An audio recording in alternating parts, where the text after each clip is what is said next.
This week on the show, we cover OpenBSD 6.3 and DragonflyBSD 5.2, which have new releases. We have a bug fix for disappearing files in OpenZFS on Linux, and only Linux, mind you. We cover understanding the FreeBSD CPU schedule a little bit, talk about NetBSD on RPi 3, thoughts on being a committer for 20 years, wow, and 5 reasons to use FreeBSD in 2018 on this week's episode of BSD Now.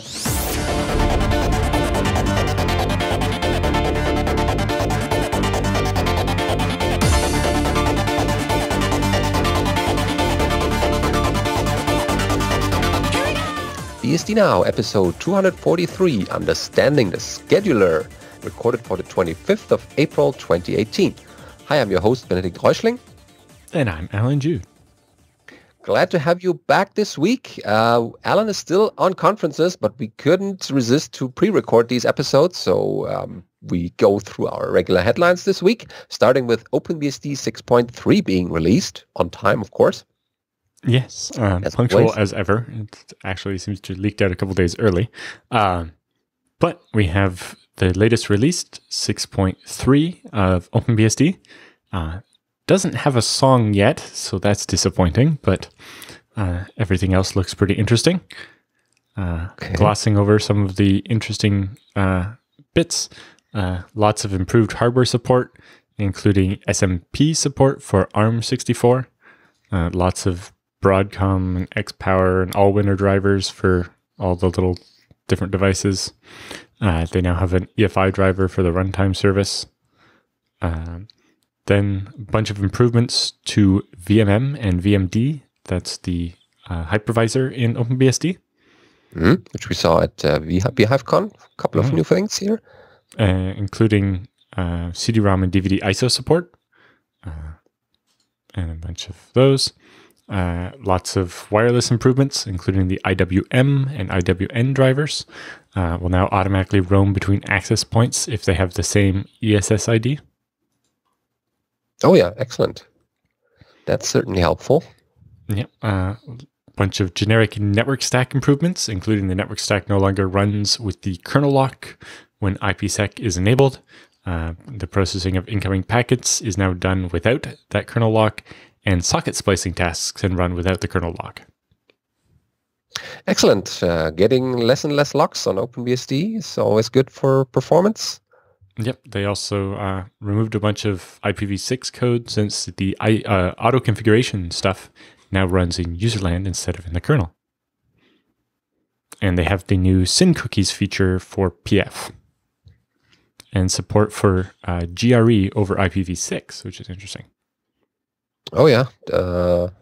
Does OpenBSD have that exclusively? Do you know that? Is that? I don't know. Improvements to the installer, including allowing you to use CIDR notation when setting the IP address, and repair the selection of mirrors, and allowing dashes in usernames. In case you need that, like user-1, user-2 or something. Yep. A bunch of routing daemons and other userland network improvements. The BGP control has a new SSV option. The SLACD, which is the stateless auto configuration for v6. OSPFD can now set the metric for a route depending on the status of the interface. Ifconfig has a static ARP option, and IPsec control can now collapse flow outputs having the same source and destination. Nice. And of course, security improvements, because OpenBSD not too far away from that. Yeah, they got the trap sleds, more read-only data, the exec promise feature for pledge, the map stack feature, some pieces of Carl, random gap at the top of thread stacks to make ROP a little bit harder, the mitigations for meltdown on Intel AMD 64 CPUs, ARM64 now uses the kernel page table isolation to mitigate Spectre v3, which is meltdown, and ARM v7 and ARM64 now flush the branch target buffer on processors that do speculative execution to mitigate Spectre variant 2. Okay. A bunch of improvements to their DHCP client, and then assorted other improvements, including code reorganization and other improvements to malloc for memory allocation, and improvements to fdisk, soft RAID, disk label, TCP dump. The TCP dump one is interesting because you can now dump USB transfers into USB PCAP. And they changed the default prompts for CSH, KSH, and SH to now include the hostname of the machine. So small things like that is like, oh, I didn't know I missed that feature, but now it's there. It's even cooler. Yep. They added an SPF walk option to OpenSMTPD, updated OpenSSH to version 7.7. Lots of changes there. But that'd be a separate just bit of news. A long list, yeah. LibreSSL 2.7.2, and then various ports and packages. They have about 8,000 pre-built ports for ARM64 and about 10,000 for AMD 64. Wow, that's a lot. Yeah, that's definitely a good list of ports and packages. And of course, you find all the architectures OpenBSD runs on, and how to upgrade, and how to get the ports tree and things like that at the bottom of the release docs. Yep. Okay, but this is not the only release we're covering today. We also have DragonflyBSD 5.2 being released as the next item. This one is over at dragonflybsd.org, of course. And it reads that they have some big ticket items. Of course, as always, as everyone or as every open source operating system project has to work with, meltdown and Spectre mitigation support is here also in DragonflyBSD. Specifically, that meltdown isolation and Spectre mitigation support was added. Meltdown mitigation is automatically enabled for all Intel CPUs. Spectre mitigations must be enabled manually via sysctl if desired, and using sysctl's macdep.spectre_mitigation and macdep_meltdown mitigation needs to be set, and that will activate that specific mitigation for Spectre. So Hammer 2 has also gotten some updates. H2, which is of course Hammer 2, that has received a large number of bug fixes and performance improvements, the show notes tell us. We can now recommend H2 as the default root file system in non-clustered mode. But cluster support is not yet available, so that's still coming. And they have IPFW updates. They implement state-based redirect, like without using libalias. IPFW now also supports all possible ICMP types, and they fixed some ICMP_max type assumptions, now 40 as of this release. They also have improved graphics support. The DRM/i915 kernel driver has been updated to support Intel Coffee Lake GPUs, so that's nice. And they added a 24-bit pixel format support to the EFI frame buffer code, as well as significantly improved the FBIOS support for the SCFB XOR driver. And this allows EFI frame buffers to be used by X in situations where we do not otherwise support JIT GPU. Wow, that's certainly a good improvement from the graphics area.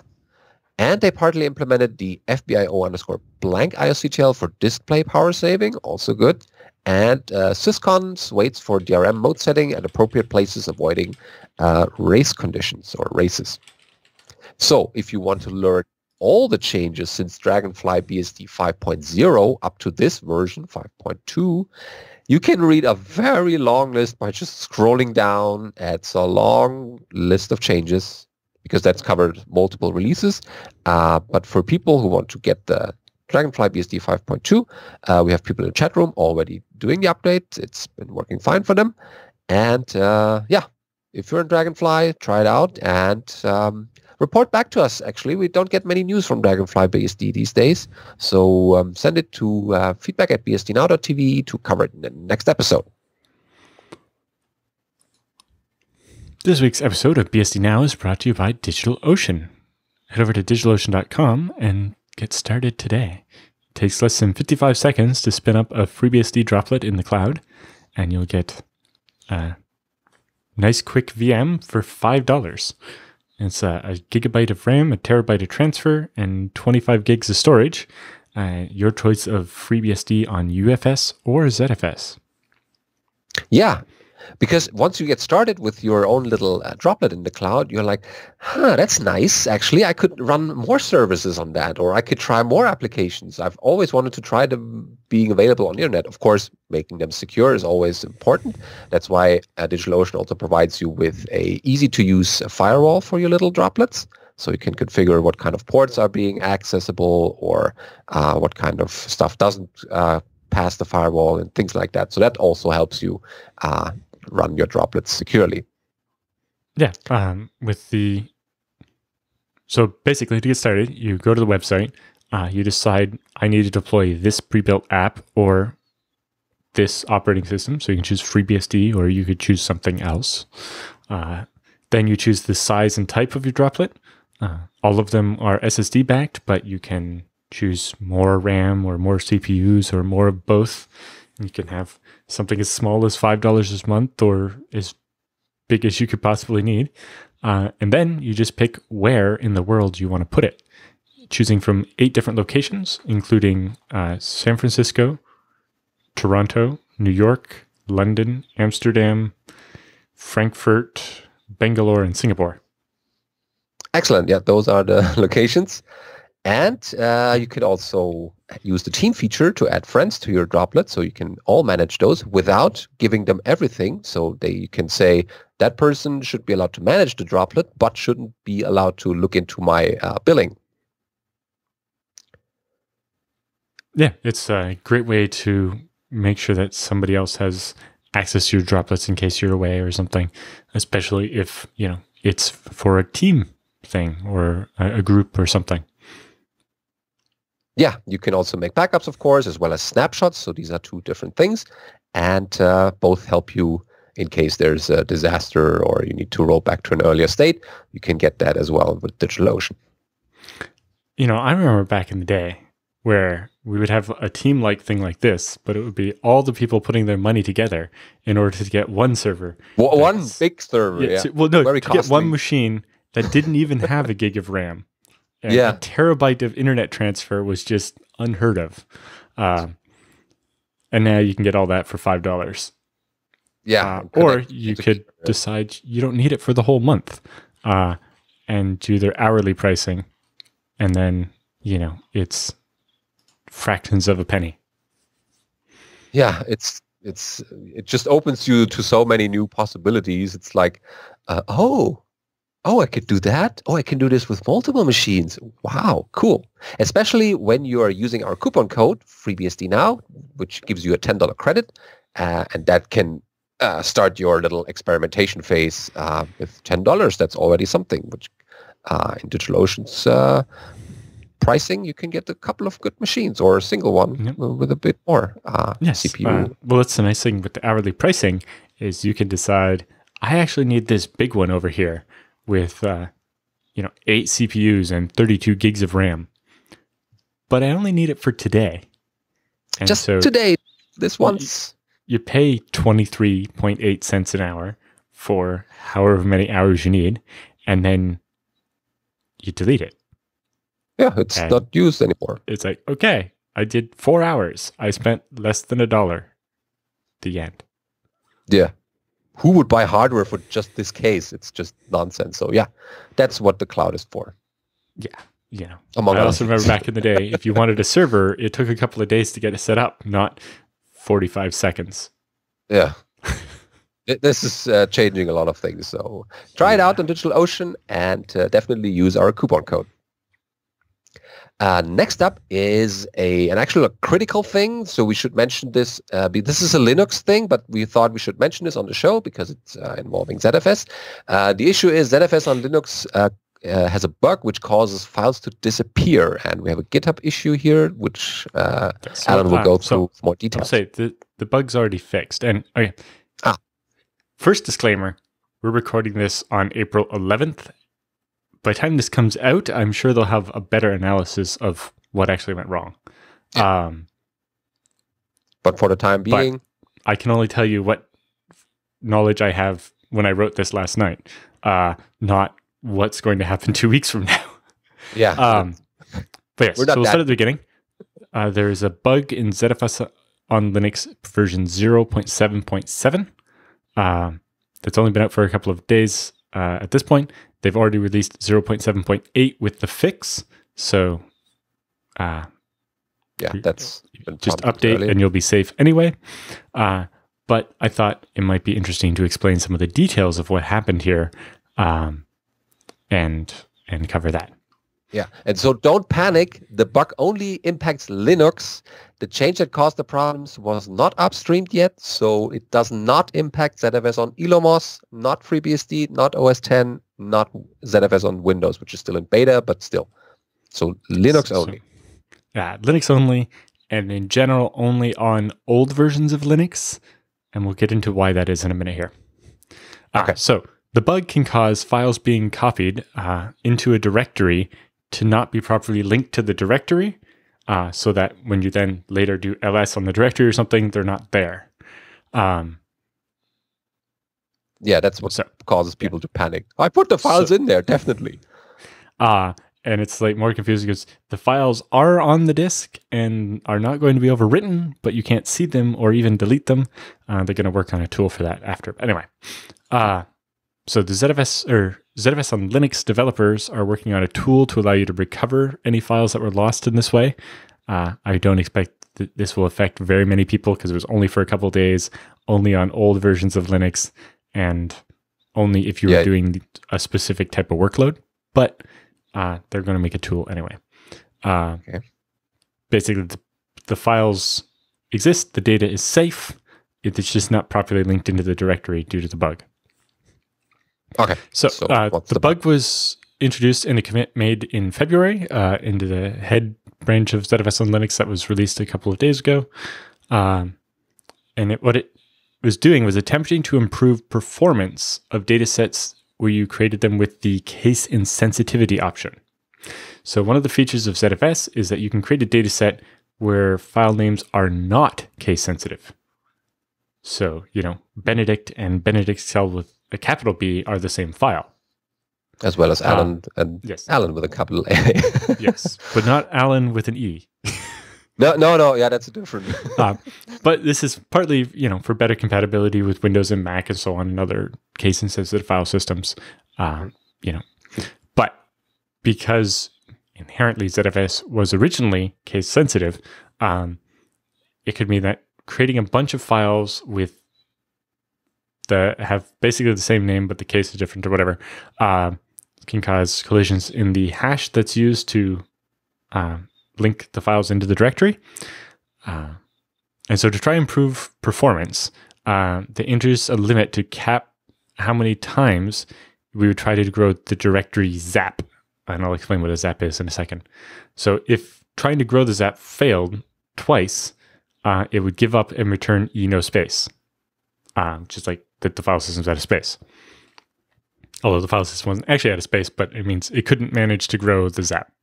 So to explain what the zap is, the zap is basically a key value pair data structure, the ZFS attribute processor, that contains all the metadata for the directory, including like ACLs and permissions and all the metadata, but also the list of all the files that are in that directory, right? It's kind of important to know.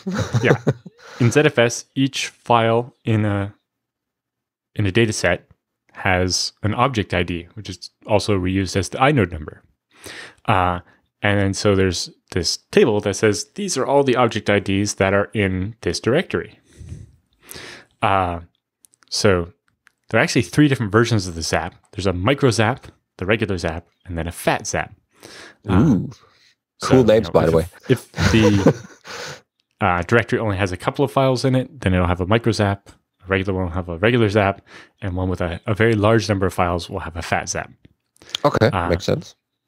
And so it's got this hash table, which has basically a bunch of buckets, and you do a very light hash on the file names when they come in, and that decides which bucket they go into. And when a bucket gets full, you can end up with these extra leaves where you have to make the bucket bigger to hold all these files. Right.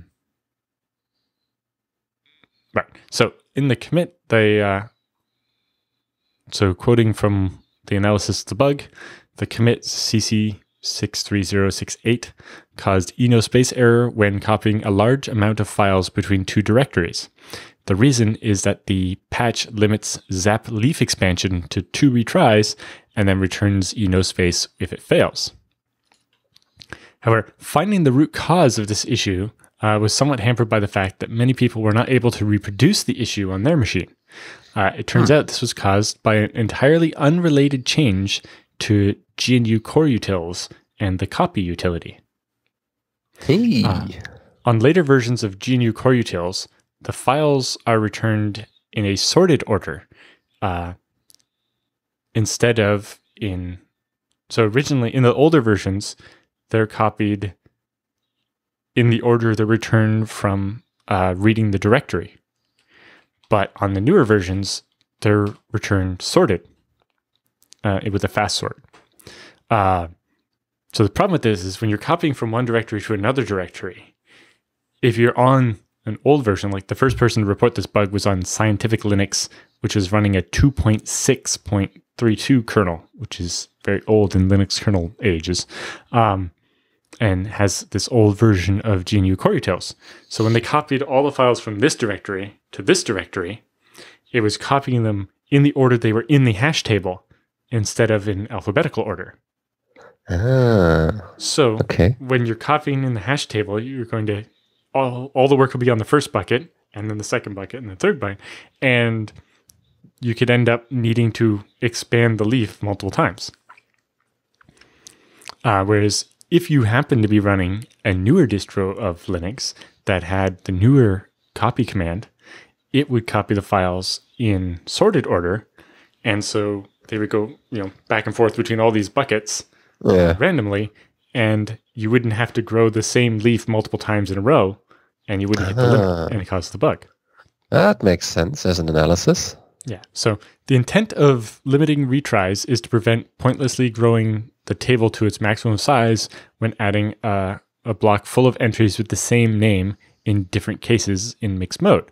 However, it turns out that you can't use any limit on the number of retries, because when we copy files from one directory in the order they're returned by the reader syscall, we are copying in the hash order, one leaf block at a time, which means that if the leaf block of the source directory had been expanded 6 times as those files were written originally, when you copy it, it's going to have to expand the destination 6 times in a row, which is more than 2. So that means that the leaf block in the source directory has expanded 6 times, and you copy it, and then you'll need to expand the leaf block in the destination directory 6 times, and when that doesn't work, you have this problem, and you'll get enospace, and because of the way it rolled it back, it might also cause some files not to be linked. So some files won't be copied, and some files might be copied but not actually show up in the directory listing. Because they're in the wrong bucket. There, because those ones will return success that they had copied when they hadn't. That's tricky, yeah, but it's been worked on, as we said. And, yes, they've already released 0.7.8 with the offending change rolled back, and there's actually another patch to reintroduce most of the original change, but without the limit, which caused the problem. And there's also been talk about, making the ZFS on Linux people get more code review done before they commit things and release them like this. Would that also be covered by the ZFS stress test, the test suite? Yes, well, this test can be added. It's just, it wasn't obvious. It's also not obvious that this same change might have ever been discovered on an OS other than Linux, because the hash table used for the zap actually does have a seed, a salt. And from what I can tell, on Lumos and BSD, this salt is nice and random. On Linux, it's made by XORing 2 pointers. So the top bits are always 0. Oops. And so the salt isn't very strong. Not very salty, not very random. So copying from one directory to another directory on BSD, the files should end up in a very different order. And so you wouldn't have ran into this problem. Although it's good that we, well, it's not good that we did, but we know to make sure not to cap the growing of the zap, but it's entirely possible the same change wouldn't have ever caused a problem on Illumos or FreeBSD. Or it still could have caused a problem, but the probability of it happening would have been very, very low, because you'd have to have a source and destination directory with a salt that was similar or the same. And the chances of that happening with them being random are pretty low. Yeah. Or even if they were, the chances of you then copying a very large number of files from that directory, from A to B, or both have similar hashes, is just, very low. But because of other architectural differences on Linux, it impacted there. So we have, if you were using ZFS on Linux version 0.7.7 and did see errors or are concerned, I have some feedback here from Ryan Yao, a ZFS on Linux developer who we've interviewed on the show before. This is: the regression makes it so that creating a new file could fail with eNoSpace, after which files created in that directory could become orphaned, where they were copied, they exist, and then they didn't end up getting linked into the list in the directory. Existing files seem okay, but they've yet to confirm that. But basically, if you're modifying a file that already existed, there's not any chance of that file going missing because it was already in the hash bucket, whereas it's only adding new files that could have caused a problem. It is also incredibly difficult to reproduce on systems running modern core utils, version 8.23 or later. I think current is like 8.28. So far, reports have only come from people using core utils 8.22 or older, which is mostly, CentOS 6 or Scientific Linux 6. Anything with an old 2.x kernel instead of a 3 or 4 kernel. That's really old. So far, reports have only come from people using the old version. The directory size actually gets incremented for each orphan file, which makes it wrong after the orphan files happen. So we would likely have some way to recover any orphan files, something like the lost and found directory. So you'll get a randomly named file, probably the object ID, and the content, and you'll have to basically reassign the name of the file because that's missing. Or figure out what directory it was for anyway, but you probably know because you probably only had one of these directories where you were copying 100,000 files or whatever. Yeah. So they'll make a tool that allow you to recover the files that aren't linked into the file system and fix the size of the directories. If you have any snapshots on a damaged data set, you'll have to destroy them, but the tool will give you a list of those. The damage can be removed from the system by just rolling back to a snapshot from before the problem, or creating a new data set on a version prior to this or version after this, and copying all the files over, and then getting rid of the old one. This will store things to a pristine condition. It should also be possible to check for pools that are affected, so there'll be a way to tell if this problem actually impacted you at all, if you're not sure. Yeah, like a scanning tool or just an analysis to tell you, hey, you're affected or not. Yeah. Well, some people it'll basically scan the pool and be like, hey, there's a file here that's not linked to any directory. Yeah, because with the number of files they were using to trigger that bug, is likely that people don't actually look at each individual files until it's too late. Yeah. Or don't know about it until years later. I think eventually they got the test case down to only needing about 2,000 files in a directory. But the thread here has 111 comments and has only been open for 5 days at this point. Yeah. And well, that's kind of a critical thing. Yeah. The rate of comments slowed down once the problem was fixed. Oh, yeah. People were happy that they at least got an idea where the problem is. Yeah. So, yeah, definitely good to know. And for the Linux people, they need some fixing and updating and patching. And, yeah. But, yeah, once they identified the bug before they even knew what the problem was, they managed to get the package the 0.7.7 pulled from most of the distros like Fedora and CentOS and Gentoo, I think, and Arch or something like that, so that people wouldn't install it once they knew there was a problem, and then quickly got the fixed version out basically within 3 days of the bug being opened, so that people could go back to having a safe system. Yeah. Well, of course, this problem would not have happened if they viewed that other ButterFS, but yeah, they have other problems there. So for the people who are using ZFS on Linux, then there's help available.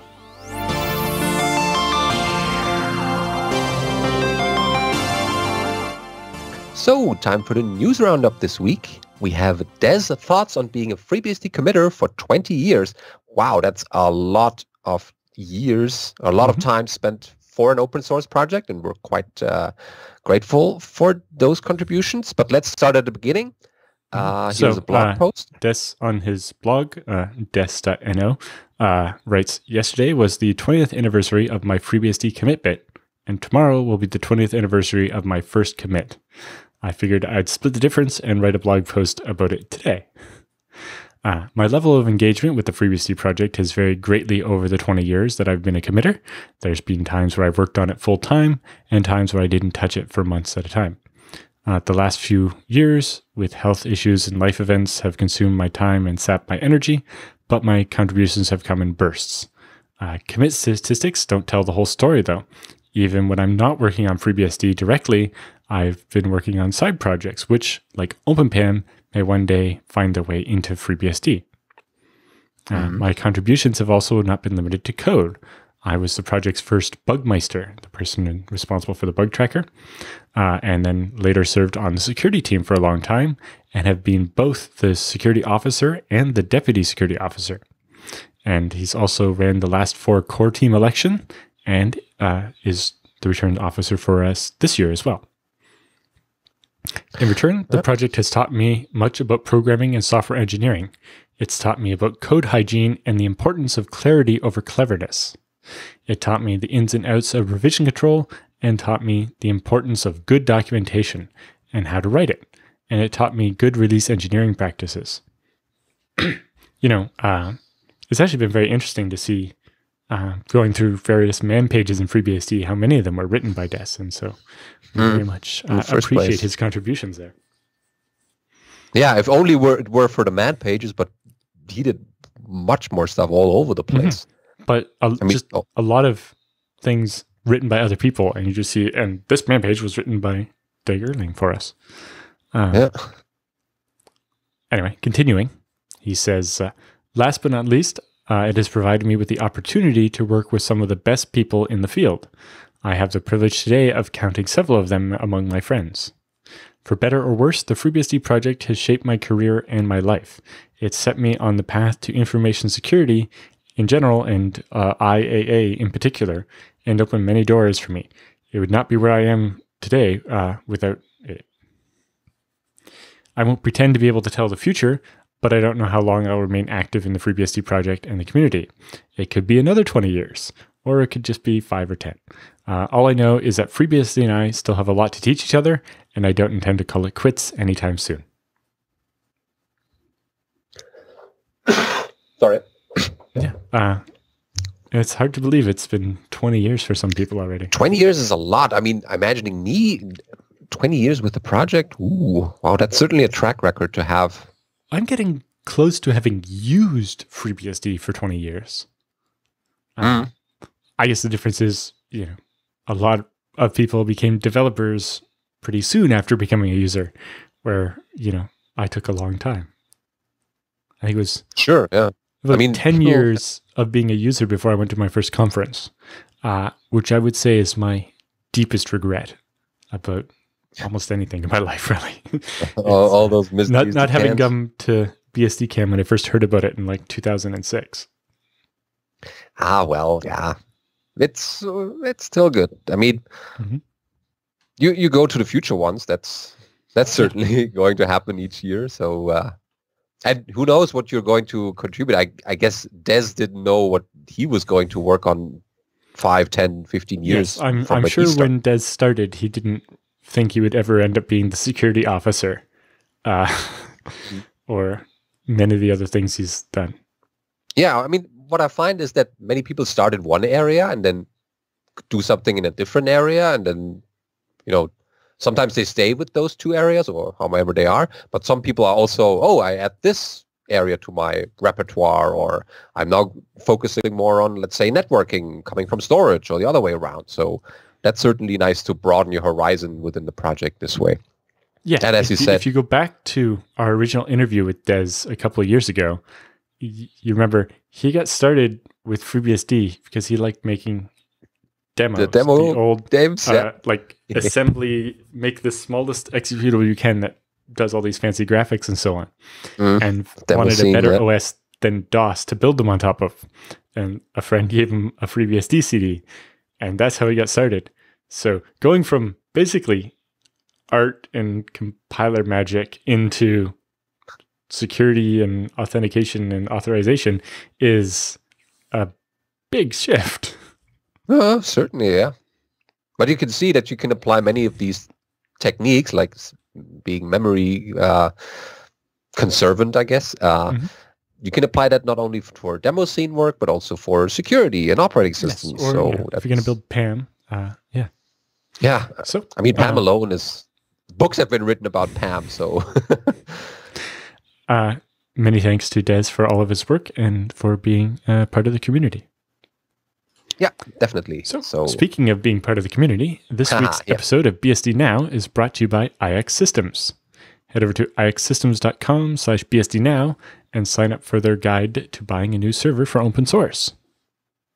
Yes, because IX Systems is very engaged in open source. They cover a lot of, or sponsor a lot of FreeBSD developers, or they can sponsor BSD conferences or go to other conferences to not only present their work and what they're doing in hardware, but also community-wise and what kind of software development they do for like TrueOS and Illumos. No, sorry. I mixed up the names today. Sorry, yeah, that's the one. And but they're also a great hardware provider if you're looking for a solution for your open source, like server, or if you want to run a certain server version of an open source project and you don't know what kind of hardware this should run on, then go to talk to IX Systems, because chances are they've done this already for a customer, or they custom built you something that will give you the right amount of performance or the right amount of what kind of benchmarking you want to do, or what kind of key performance metrics you're looking for.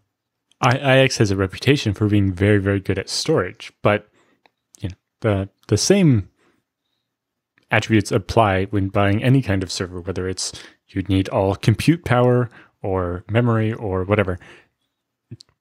Whichever project you're trying to do, you just describe the projects and the problem you're trying to solve, and IX will help you build the hardware that will do the best job of it for the best price.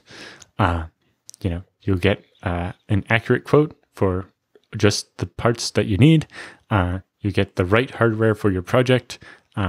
It's very well built stuff. It arrives on time, and the white glove tech support you get is all onshore. There's no outsourced tech support. Yeah, so it's all built in one house, basically from the same people who built the similar systems, if not the same. And they have the expertise and know which components fit well together and provide you the right amount of performance or stability. Yeah, and they've been deeply involved in FreeBSD since before it was called FreeBSD. And so they know what works with FreeBSD. But, lots of people buy Linux servers from them. If it's not BSD only, but they're the best shop to go to if you want BSD. Yeah, so definitely check them out, and you can find various solutions from high-end racks up to relatively small rack mount systems, way down to the FreeNAS Mini for your little desktop or office use to back up your files. So that's also expandable because many of these systems use ZFS internally. So that gives you already the power and the stability that you know from ZFS. Yeah, but this week they announced a new series the TrueNAS M series. Yeah, they kind of made a secret about it a couple of weeks ago with like a blacked out screen on various social media, but now it's unveiled. Yes. So this is a high-end ZFS tiered storage system with NVDIMM and NVMe for high-performance caching. Cool. So this basically introduces the M40 and M50, which sit between their all-flash arrays of the TrueNAS X series. The Z series is the all-flash one, and the X series is the hybrid, and the M sits in the middle. So to give you kind of an idea of what you get here, the TrueNAS M series is basically a custom-built 4U chassis with 2 separate computers in it, basically, 2 head units, so you get high availability. And the chassis holds 24 3.5-inch drives. And then you can either get the M40 or the M50. The M40 uses NVDIMMs for the write cache and SSDs for the read cache, and supports up to 2 external shelves of 60 hard drives each, allowing you to have up to 2 petabytes of storage. But the M50 uses NVDIMMs for the write cache, the slog, and NVMe drives for the read cache, the L2 ARC, and supports up to 12 external 60-bay enclosures, allowing you to have up to 10 petabytes of data in a single unit. Plus, because the head is 2 separate computers, you have your dual controller design, so you get high availability, failover, and non-disruptive upgrades. So that, if you're running your big compute cluster off of this, you can't have downtime. You don't want to have to turn off every single machine in your private cloud just to upgrade the storage server. So you can upgrade one head and then fail back over, run it on it a little bit, make sure everything's good, and then upgrade the other one, and so on. Plus, because it's TrueNAS, you get all the features, including sharing via SMB, NFS, AFP, iSCSI, Fiber Channel, and S3. So you can share files, blocks, or objects all at high speed with the TrueNAS. Cool. That's certainly something not only companies, but also, the necessity to have that is pretty much universal. But the M50 is just so drool worthy. Looking at it, 4 100 gigabit Ethernet ports, 3 terabytes of RAM, 32 gigs of NVDIMM for the slog, and 15 terabytes of read cache. That's all NVMe. And then up to 10 petabytes of spinning Rust for storage. Yeah. Wow. That's just, That's making me lightheaded thinking about that. Yeah. It's you're getting ideas how to I could use that. Just need to find a use case for it, and it's quite easy to do that.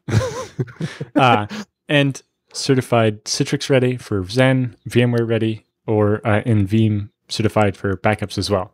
So no matter what kind of private virtualization or whatever you're going to run on it, it's the best way to do it. And you get your high availability options with dual hot swappable controllers, giving you your 99.999% uptime. Hey, nice.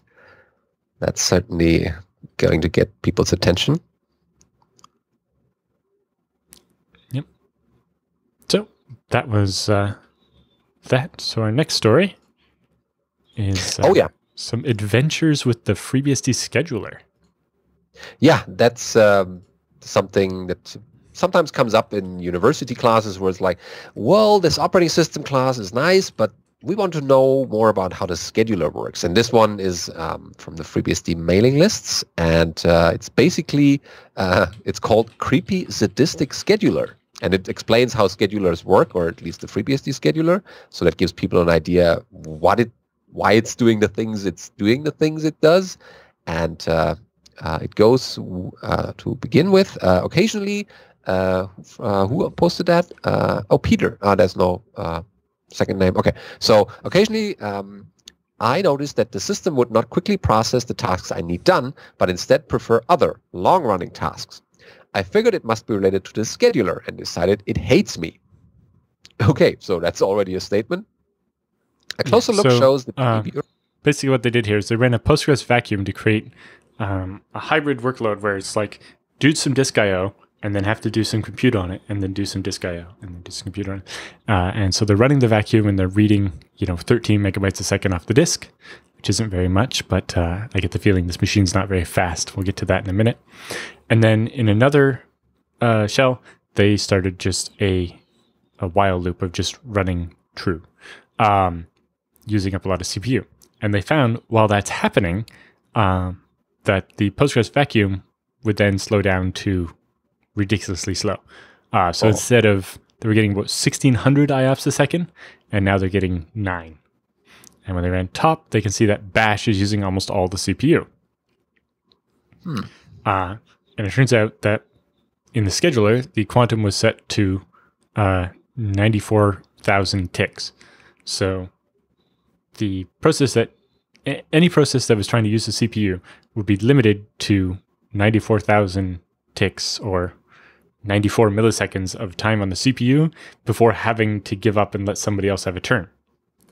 The problem is with this particular workload, Postgres would do a bunch of I/O and then wait on the compute because Bash had the CPU. Then it would get to do its little bit of compute, and then it would go back to doing the I/O, not have any compute, and Bash would be given the CPU again, and we get 94 milliseconds before Postgres was allowed to touch the CPU again, resulting in Postgres only getting, 10 or 11 IOPS a second. First thing we learned is that this was done on a Pentium 3 1 gigahertz, so it actually only has one CPU. Normally this would be less of an issue because, if your laptop even only has 2 cores, it probably has hyperthings, so it probably has 4. But even if it only has 2, it means both these processes can run without actually interfering with each other. But in this case, because there's literally 1 core and 0 threads, it was allowing Bash to dominate the CPU and the specific workload of Postgres, or I think in a later part of the thread, they use LZ4, the archiver, to do mostly I/O, but a little bit of compute, and they kept getting blocked on the compute because they'd have to wait until Bash has had its turn on the CPU or whatever. So then they changed the quantum setting to the minimum, which was about 8 milliseconds, and then suddenly Postgres was doing 400 IOPS because it was only having to wait 8 milliseconds between each I/O. Anyway, the thread goes into it in a bit more detail and talks about it. And there's also talk about, if you are still running a Pentium 3 with just one CPU, you probably want to recompile the default kernel without the SMP option, and possibly also switch to the old FreeBSD scheduler, not the ULE scheduler. Yeah. Because there's a big difference. They also talked about there's another setting for the scheduler called the preempt threshold, which controls how often you can kick somebody else off the processor. And they found that by changing that to 1 from 8 down to 7, suddenly now Postgres and Bash are sharing pretty equally, because the Postgres has a slightly higher priority on the CPU, so it allows Postgres to kick Bash off the processor whenever it needs the CPU time. Yeah, so this is not a general thing to recommend, but for certain workloads or similar workloads like this could be an improvement. But yeah, this is less, I'm not covering this so much because people should go and change their scheduler tuning. Yeah, it's more about just understanding that these knobs are there, and that how you can actually observe what's happening and understand what's happening. In this case, it makes sense that the CPU is being all used by this process, And this process does some I/O. It goes to sleep while it waits for the I/O. So it gets off the CPU and the bash loop got on the CPU. And then the I/O finally finishes. And then Postgres is like, I'd like a turn on the CPU. But the scheduler says, well, I'm not going to kick the other person off until they've had 94 milliseconds. And once they do, Postgres got on the CPU, did its one little bit of work, and then says, okay, now I need this data off the disk. And went to sleep while it waited. And the other guy got back on the CPU, and then you had to wait your turn again. Now, if this had been even a laptop with 2 CPUs, it probably would have been less of an issue. Although you could probably run into the same problem if you had 2 bashes spinning, one on each CPU, and the Postgres thread again. But yeah, so the point is that the system is tuned with general settings, or provided with settings that fit most workloads, but only change those parameters if you're actually experiencing some kind of bottlenecks. Don't just randomly change sysctls just to think, oh, that makes my operating system faster. Only use that if you're really looking for an improvement in a certain area. And if it works fine for you, then don't twiddle the bigger those. Outcome for this thread is if you have only one CPU, you might want a kernel without SMP and use the FreeBSD scheduler, which was designed for a time when people only had one CPU. Yeah, certainly. So scheduler choice is also important, but more and more systems are multiprocessors. I mean, pretty much anything you can buy today is multiprocessor. So,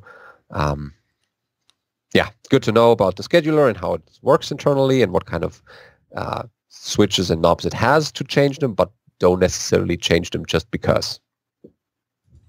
All right, that was the scheduler.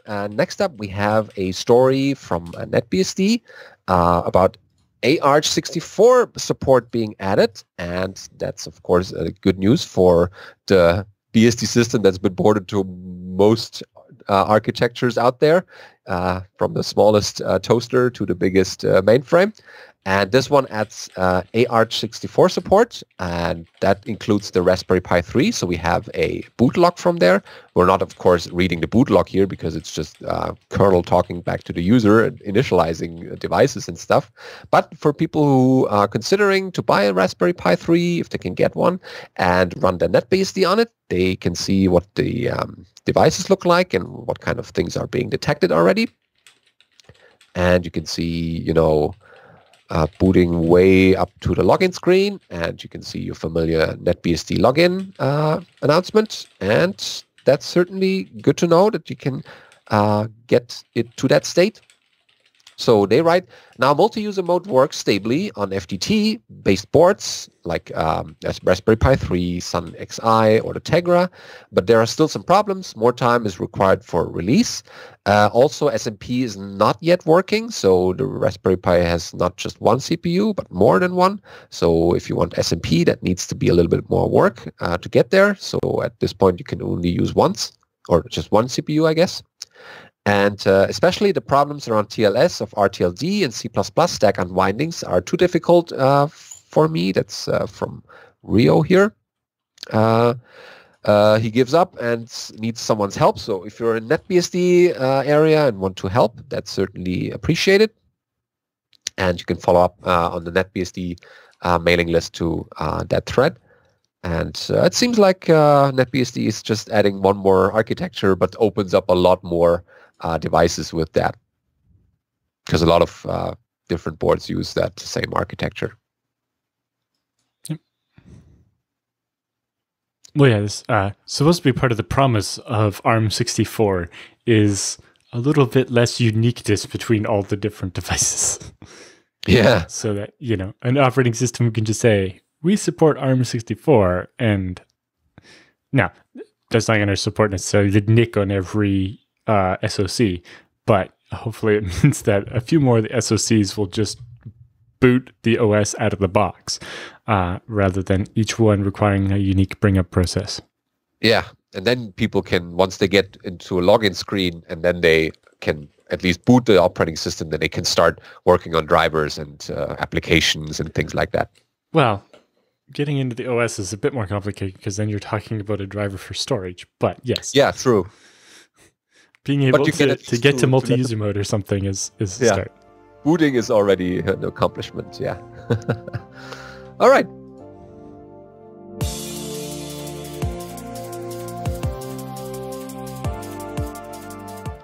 So, time for the BSD bits this week. We have, as first item, 5 reasons to use FreeBSD in 2018. This is a YouTube video. It's pretty short. It's worth checking out if you're interested. Nice to see just random videos on YouTube about FreeBSD. Yeah, and it's not just the reasons. They could pretty much be the same reasons people started to use FreeBSD a couple of years ago, but there are some more reasons for people who start out in 2018 to just experience what FreeBSD has to offer, and watch that video and try it out yourself. So next I have a couple of random things I picked up off Twitter, all of which are pretty interesting. The first one is Johannes Lundberg has a new version of the Intel Ethernet E1000 NIC driver. So this is our EM0, right? So EM0 is what the first Intel NIC for like a desktop grade E1000 NIC would be called on your desktop. Yeah. Our EM0 stands for Rust. So they've re-implemented the EM driver in the Rust programming language. So interesting. This is running in Beehive. And they'll talk, apparently there'll be another tweet later where they talk about why they ported the EM driver to Rust on FreeBSD. But I find this a very interesting idea. And, it's pretty amusing just to see even just a screenshot of a device. That's obviously FreeBSD running with a Rust-based network driver. Yeah, there's also a chatter already going on about talking more about this at a conference later on this year. So we'll keep you updated if there's some news in this area. Okay, then next up we have something else from Dan Langell. He's recruiting to make Elasticsearch on FreeBSD better. So people who want to learn more about their log files and how it all works together and, drawing out the information from your logs, of various logs that you have on your machines. Dan is looking for a contact from the Elastic project, or the Elasticsearch in this case, looking for to create a partnership between them and the FreeBSD project to get official support for FreeBSD. And he's sure that falls within the FreeBSD Foundation purview. It sure does. And if anyone knows any names, feel free to contact him if you like. Yeah, so if you know someone at Elasticsearch, the company, or whatever, help Dan get in touch with them and get this project started. Yeah, we'll keep you updated if there's news in this area as well.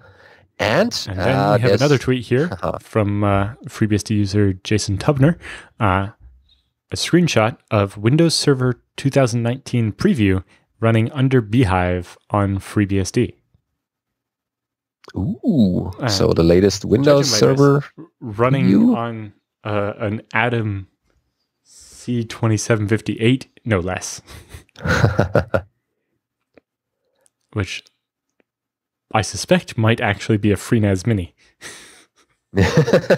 Yeah, which I guess Windows would never be portable or ported to, so Beehive makes it work. Of course, I don't know how about the performance is, but it works. So well, this is mostly.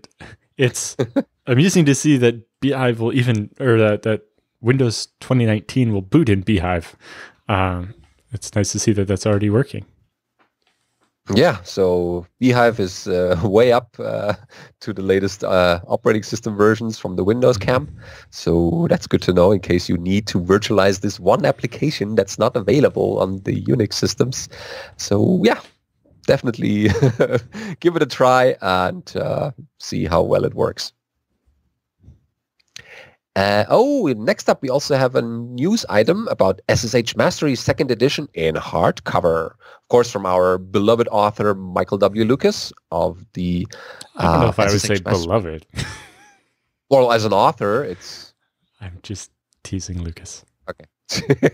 Well, he can punish me at BSDCan in various ways if he doesn't like that. So back to the article here. This blog. Oh, gee, I did give you my new ideas. Okay, he writes, I've been publishing books for about a quarter century now. At long last, one of my books is out in hardcover with a dust jacket and everything, introducing the newest version of SSH Mastery. And here's a picture. You can see how it looks like. Ooh, that's certainly nice. Mm-hmm. So the question is, why produce this book in hardcover? First, because I need to know how to do it. Self-published hardcover books are a different beast than paperbacks. One day I've had a serious need for hardcovers. That's not the time to learn how to create them. I'll need those skills in advance. And second, because I wanted to. Because how cool is this? Hardcovers are not cheap. This book retails for $39.99, but much like paperback print on demand, I expect the price to drop with time. In theory, the hardcover will withstand more abuse than a paperback. I love theories, he writes. They make spending $40 on a book you can get for $10 in ebook sounds sensible. So he has ordered a couple of hardbacks as gifts for the fine folks who sponsored this book. Also, this book uses his own ISBN number, which is the International Standard Book Number. Mm-hmm. I think this is the first one of the set that will actually use his own number now, not the one provided by the publisher. Mm. Yeah, this is ISBN 22 out of his block of 1,000, so you can get the number in the blog post. You have my permissions to roll your eyes now, because, yeah, Lucas, we didn't expect anything else from him. So he finishes with, as I don't expect anyone to actually purchase the hardcover edition, I let myself have fun with it. The dust jacket is very birds of a feather. No, not birds of a feather, sorry. Bastard operator from hell. Of course. How could I forget that? Okay, sorry. That's very busted operator from hell-like and contains extra red. So yeah, if you want to get that for your bookshelf and actually read that book, which is quite good because it contains the latest changes in SSH Mastery about key management and other things. So why not spend a little bit more money and get a nice hardcover book? If all else fails, you can squash bugs with it. That's my saying about it. So definitely look at Michael W. Lucas' books and the latest ones, SSH Mastery, for example. Of course, another book that he has written is the third sponsor for our episodes, the feedback and question section coming up next. Tarsnap, he has written the book Tarsnap Mastery. Tarsnap is, in short terms, your cloud backup, but for the truly paranoid. Yes, it's the only secure online cloud backup service because it's the only one where you have the source code and can verify that your blocks are encrypted with your key and signed with your key before they're sent to the cloud. This means that no one in the cloud or any government can read the blocks that you've sent to the cloud. It means that if you want the blocks to no longer be usable from the cloud, you destroy the key and now those blocks are useless. Whereas if you use some other service that doesn't encrypt your blocks and you ask them nicely to delete your blocks, you can't guarantee that they've deleted all of the copies and replicas of your blocks because this is not possible to do. Whereas if they're encrypted with a key and you've destroyed the key, you know for a fact that the blocks in the cloud are not useful anymore. Yeah, it's just garbage for them. If you use no any other backup service, they don't give you the source code and you can't be sure that they're not encrypting a copy to their key as well or something so that they're able to read your files. Yeah, so it's encryption with the source code being available and providing you also with deduplications for your files in case there's some redundancy there. You don't have to spend that many gigabytes that you originally have on your local disk. Because Tarsnap is pay-as-you-go, you get charged for the number of gigabytes you upload and the gigabytes you store. So your data is chopped up into blocks, then deduplicated, and then compressed before it's encrypted and signed and uploaded. The signature part is also important because while it's important to encrypt your data before you put it in the cloud, it's also important that when you download it, you can be sure it hasn't been modified. Yeah, because that verifies each time the file is accessed. A malicious attacker could modify your information to make sure that you can't get your files back or something, and the signature allows you to detect that. Yeah, so all these things come together in a nice package called tarsnap, and it's available for multiple operating systems, and so that gives you a good excuse to actually make that backup you always wanted to make. And in case something goes wrong, you can get your files back as long as you have the key. All right, that's our feedback and question section for this week, starting with Jason about the ZFS transfer option. So that starts. Hi guys, just thought I'd follow up with this question by listener David. We do exactly what he wants to do, just with a lot of data, with a mix of Z-vaults and datasets. We do use ZXfer as maintained and mentioned by Alan. However, we use ZFSnap 2, which is the next generation ZFS Snap from packages and ports. ZFS Snap 2 takes the heavy lifting out of managing complex snapshot requirements by creating a lightweight script around ZFS Snap 2, yeah. And ZXfer, we are able to manage high and low change snapshots over our fast replication links and slower wide area network links, no matter what the storage consumers throw at the array. Hope this is useful and keep up the informative show. And see you at some of the conferences next year. Oh yeah, definitely. Thanks for those updates. Yeah, that's good to know. Yeah, I should have put the episode number of the question he was referencing so I could remember it. It's a couple of weeks ago, but yeah. I still would like to look at making a nice script that could do snapshots based on rate of change as well. You know, it's like we want a snapshot at least once a day, but also if more than a gigabyte is written, take an extra snapshot so that when I'm doing my incremental replication, I have predictably sized chunks. You know, so any chunk I'm trying to do is never more than a gigabyte or something. Of course, since you could write a gigabyte in a second, you don't want the script to have to run every second and be like, have you written a gigabyte yet? Have you written a gigabyte yet? So it gets kind of complicated. Yep. But I will definitely take a look at ZFSnap 2, because is that the one just shell-based, or is it a different one? I'm not sure. My recommendation, I think, is ZFS Tools. Whichever one's written by Brian Drury is the one I want to switch to. Mm-hmm. Yeah, I'm not. I'm happy with the old one that I'm currently using. It's working perfectly. It's rotating and rotating all my snapshots for months and years. It's just a small footprint of Ruby. It's not a big deal on a server, but yeah, when you can get it in shell, then why not use that? Or at least try it out. Okay, so thanks, Jason, for that feedback. And next up is Luis with a ZFS Pools. It's ZFS question time.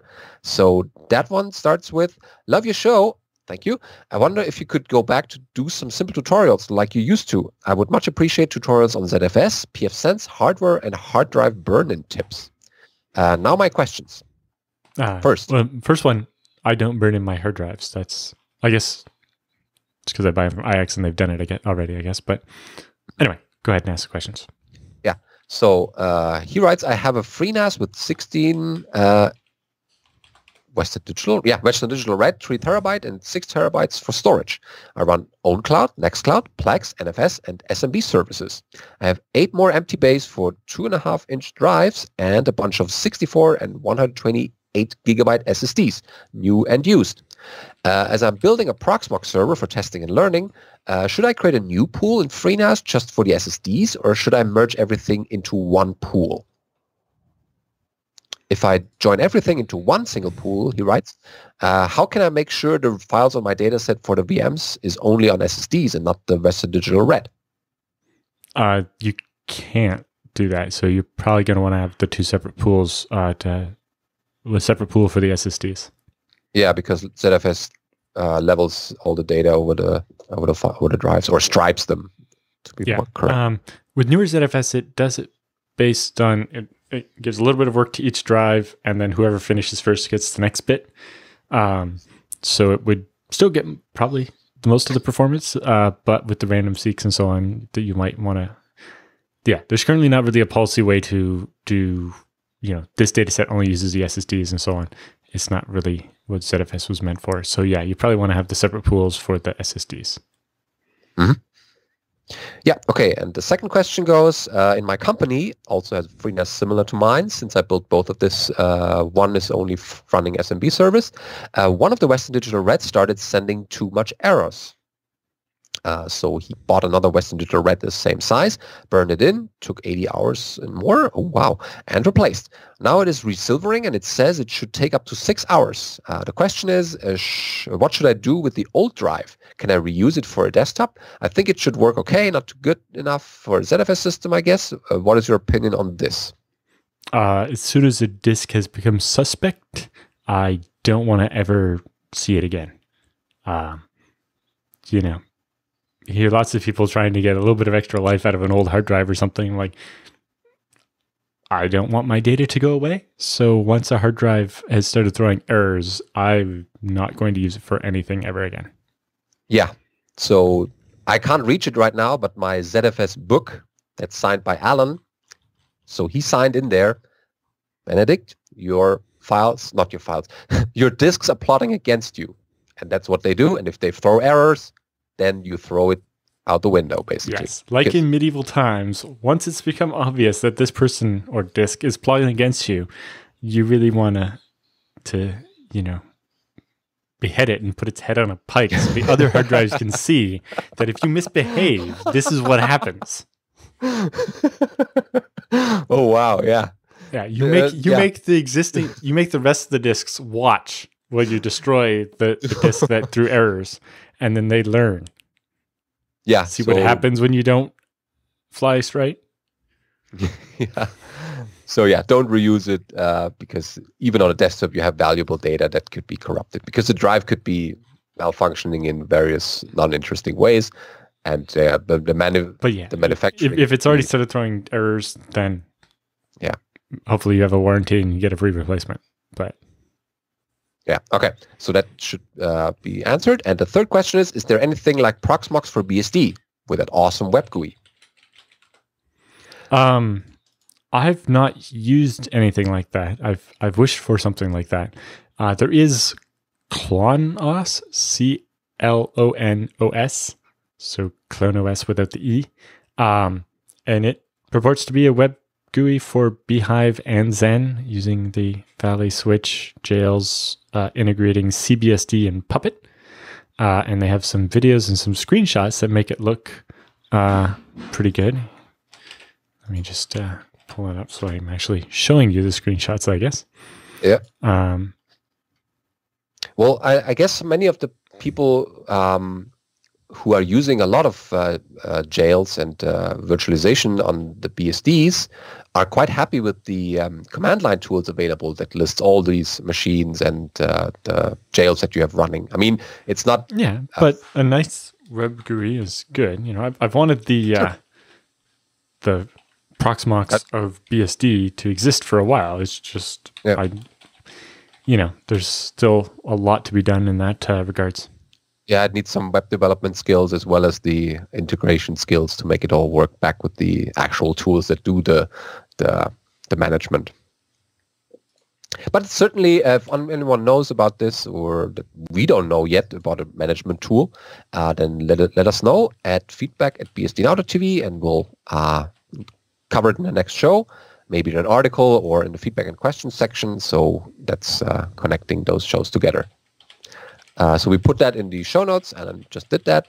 And thanks for your questions. Good luck with your ZFS. It seems like you're doing the right thing, especially since you're not only using it for your private data, but also taking it into the business and making sure your files are secured and stored by ZFS. All right, next up is Michael asking about tech conferences. Oh yeah, wow, this is our alley, Alan. It's a bit longer, but here it goes. Hi, Alan, Benedict, and JT.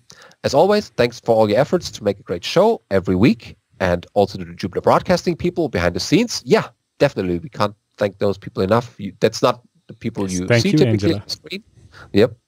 But there are people behind the scenes you don't see, but they do as much work as we do on the show. All right. So while the weekly dose of BSD news has been very interesting for years, I currently appreciate a lot that you're keeping us updated on what happens on the Meltdown Spectre front. That's particularly helpful. Yeah, it's affecting pretty much everyone, so we might as well cover it for many people because it's basically the same problems dealing with most different operating systems have to deal with the same problems. So it's interesting. But it is interesting to see how each of them has handled it a bit differently. Yep. So, going on, I'm a little behind on the episodes right now due to moving houses, but here's what I actually wanted to write in. You've been talking about how great conferences are often enough so that I made a decision last year to attend my first one. You've also mentioned more than once that field reports by first-timers can be valuable for other people. Yes, they are. I enjoy hearing those too, so here's just a little bit of that topic from me. So the FFG, which is that's the German Unix user group, just saw from the URL, is an annual conference organized by the German Unix user group for over 2 decades. It is not the BSD conferences, well, it could be, but covers topics about Unix in general. I thought it would be a good idea to pick a first conference that's not abroad to keep the traveling costs low. Yeah, that's a good idea. So look for conferences that are close to you. And attending one where people speak a native language probably helps too. Yeah, for a start, you can still move to the next conference after that. But to break in your conference spirit, that's certainly a good way to do that. He writes, I had a great time and got a lot of input on various topics. Not a problem really, but a bit of a pity. I felt a little alone among all those penguins until I met some Solaris folks later who provided to be more interesting dialogue partners. Oh yeah. Yeah, that's true. I mean, you're at the conference where people use the same operating system, it can still be a bit lonely because you don't know people yet and are a little bit shy sometimes to approach people. Yeah, I know. Like I say, my first BSD can, I did all wrong. I think I met 3 people. And I mostly just went to the talks and sat quietly and so on. But that's normal. I mean... Yeah, it's just... it's fine. I'm very glad that we have the newbie session on Thursday night at BSD Can this year. So if you're coming to BSD Can, make sure to come to that. And we help make sure that you meet a couple of people before the conference even starts so that you get integrated into the conference more. And, eventually, I think it was my second year. It was my first year going to a developer summit because I think you and Drew invited me to the Doc Summit. Yeah.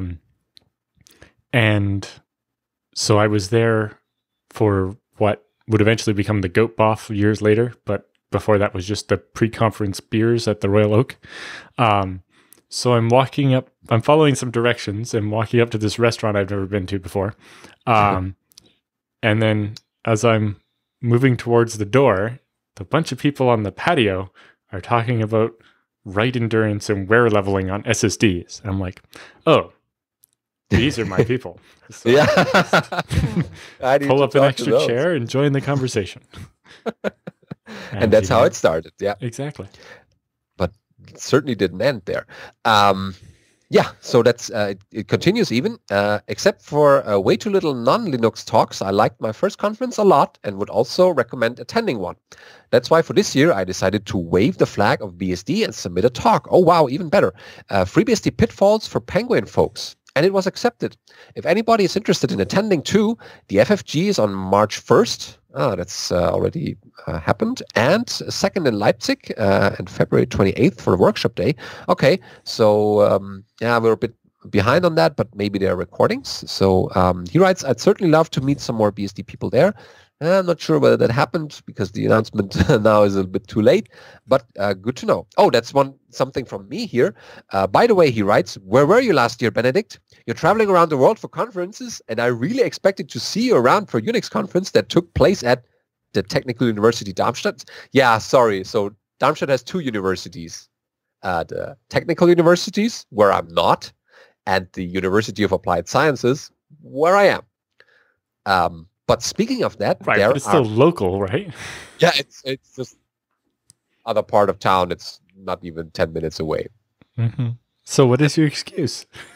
Well, I should put that on my radar screen. So I know a couple of conferences are happening in Darmstadt because they have a relatively big conference center there. Actually, big news, There is going to be, or people are planning in my department, 2 new professors are planning a open source conference in our university in Darmstadt after the week after, or 1 or 2 weeks after EuroBSDCon. I need to get more details. I'm not involved in the organization, but it seems to be good start conferences about open source and new IT. I don't know much more about that, just that there's going to be a thing later this year. So that could be a thing. But going back to the submission here, to our feedback question, that's certainly a good way to, start with your first conference, see how this goes. And from there, you can move on to like EuroBSDCon, because it's kind of close in Europe, within Europe, or BSDCan. Definitely look out for us, because Alan in this box up here and me in this box down here are the first 2 people you would definitely recognize going to a BSD conferences, because chances are we will be also there. Mm-hmm. And so you know a couple of people already, talk to them. Yeah, so if you're definitely interested in always wanting to go to your first BSD or any kind of Unix conferences, definitely go. You will certainly have a good time. And if you just listen to the talks, or talk to people in the hallway, or just follow the conference program, and that's certainly better than staying at home and watching the video recording. But yes, definitely talk to other people, hallway track and so on, and just the Hacker Lounge is where all the fun is. Yeah. Okay, thanks for that submission here. Definitely want to learn more about those, and if people had similar experiences, send them in. Last but not least is anonymous, but talking about BSD trash on removable drives. So that goes. So my dash cam stopped working. Turned out it was because of this Ubuntu Linux feature where you delete files from a removable disk, like a USB dash cam. It saves them to a .trash hidden folder on the removable disk itself, and it had filled up the camera's 8 GB flash drive with trash. So the camera itself couldn't figure out what was going on, and I couldn't even delete the hidden folder. It just sat there, unable to do anything, unable to record, unable to switch into delete mode. It was creating empty folders like it wanted to record, then putting nothing inside of them. Oh, great. There are literally hundreds of people who have reported this as a bug to the various Ubuntu and Linux powers that be, but it was never changed. I think it might be considered a GNOME issue or whatever. I really don't care, though. All I know is my dash cam quit working. So the question is, does BSD do this? But far more importantly, actually, what is the BSD philosophy on design choice like this? What do the BSD desktop environments do in this situation? Thanks. Right. So the BSD, the operating system, doesn't do this. However, if you install a desktop environment that provides that feature, it might. There aren't really any BSD desktop environments other than Lumina, and from what I understand, Lumina does not do that. But if you install, almost all of the desktop environments you can get on Linux are available on BSD, and there they will be similar. But even if they are, you definitely will be able to delete that trash thing. Also, with most of them, if you do RM in the shell, it definitely removes it without going through the trash. And I think it's usually Shift Delete will skip the trash when deleting something. I know that works on Windows and most of the operating systems. Yeah. Because that's what people usually hear from Unix. If you delete something, then it's immediately gone and you can't get it back. Whereas on Windows, it's been put on the trash first, and then you can still treat there. The desktop environment that decides that. So it might actually be a GNOME issue. It's definitely... it could be a Ubuntu issue into that Ubuntu is a distro, so it combines the desktop manager and all this stuff together and makes an operating system. In FreeBSD, we leave the choice of desktop environment up to you, so you can pick one that does it or pick one that doesn't do it, up to you. And in particular, I don't think base GNOME even includes this. It might be an add-on that Ubuntu does to protect its users or whatever. And I imagine there's a setting somewhere, but if you use BSD, it is very unlikely that this will happen, and it would be easy enough to fix if it did. Yeah. Now the question is whether the dash cam will work with BSD or whether that's compatible. Well, from the sounds of it, it shows up as a USB Now storage device. So okay, then you should be able to just works. delete the trash folder, suddenly have space, and his web dashcam will work again. Yeah, so if that problem gets you interested in BSDs, then certainly try it out. And if it solves your problem, then you can use the dashcam with BSD, then try that out. All right, so thanks for that question.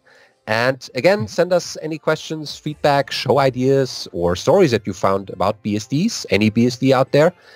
Send that to feedback@bsdnow.tv. Yes. Thank you, and we'll see you next week. Yeah, with more exciting news in the BSD area.